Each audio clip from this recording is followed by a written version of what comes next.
Pandesara police સ્ટેશનમાં કાલ સાંજે એક ફરિયાદ એવી આવી કે એક મહિલાએ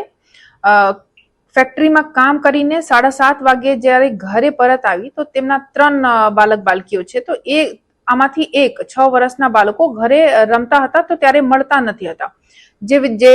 એમને ખબર પડી તો આ આજુબાજુમાં તપાસ કરી અને બાળક નથી મળી આવતા એ તરત જ પોલીસ પાસે પહોંચી અને પોલીસ તરત જ સ્ટાફની ટીમ બનાવી ક્રાઇમ બ્રાન્ચની મદદ લઈ